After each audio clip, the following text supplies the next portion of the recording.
In 2018, I went to Punta Cana, Dominican Republic, along with my two sons and 20 other York Countyans to celebrate my son's graduation from high school. We went to a beautiful all-inclusive resort, which was lovely. And when we arrived, we checked out, what are the amenities? What are the activities available? And are there any excursions available as options? About half of our group, so half of our 23 people, decided that zip lining in a third world country would be a good idea. And, I don't know if any of you have ever gone on a ride at a fair or a boardwalk, but, they throw the ride together in one day and, it's really a questionable idea getting on that ride. And yet we were willing to get on a zip line in a third world country. Not such a good idea. At any rate, we arrived. They gave us lockers for our phones, so we had no way to document anything that was happening as we were experiencing it. We were given safety equipment. We had a helmet. We had gloves that were supposed to be our brakes. We were given belts. We were strapped so tight we had trouble walking, much less climbing the mountain to get up to the summit. We had a lot of laughs just getting dressed and had to try and compose ourselves to get up the mountainside.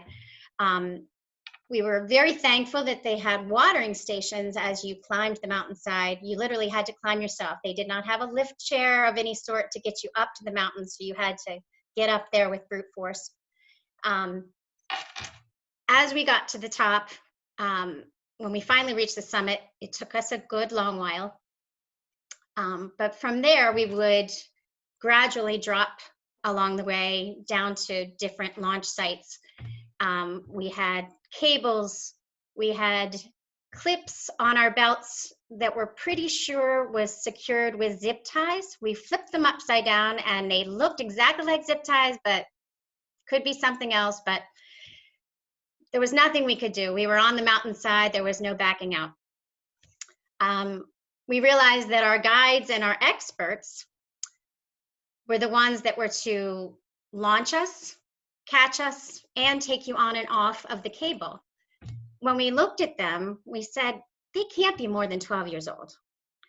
And they're going to catch me at the other end. We also were concerned about the fact that as we're communicating, there was a definite language barrier. Very few of us, we spoke broken Spanish and they couldn't understand a thing we were saying. But each time we launched from place to place, I said a little prayer, just praying that I got from point A to point B. But along the way too, to go from launch spot to launch spot, you were required to actually attach yourself to the cable to get from that launch point to the next launch point. We went through tunnels, caves, encountered all sorts of creatures that I tried not to look at, just kept crawling through.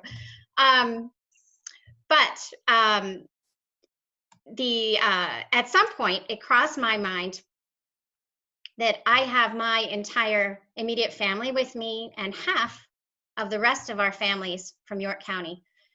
We all looked at one another at one point and said, are we insane to be up on this mountainside doing this? And more importantly, did everybody update their life insurance policies for everybody else that's back at the resort? But again, once we were up there, there was no turning back. They kept telling us you can't use your brakes, which I said, well, then why did you give them to us? You gave us these things to, you were supposed to. Yet they said, trust us, we're going to launch you, we're going to catch you, everything will be okay. So we get to probably the longest run that I had seen up until that point. And we were about 3 stories off the tree line. And I had a bad feeling when I got up there that somehow I was not going to make it across this divide. And I had one of the 12-year-olds give me a shove, and it was barely a shove. So I leaned back, hoping to gain momentum just by making myself more aerodynamic.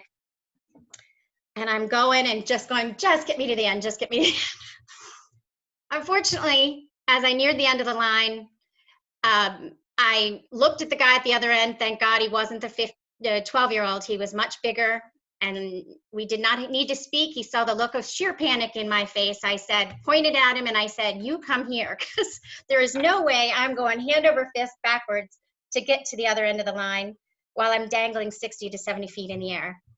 He crawled out, wrapped his legs around me, brought me to that landing point. So I survived that point. The next and final jump is, we're told, is going to be fun. So we get to take our sneakers off and we're going to land in water at the end. And we were all so sweaty by this point. So we once again attach ourselves to the cable. But instead of being a lovely splash into the water, you skid and had a water enema coming in for your landing.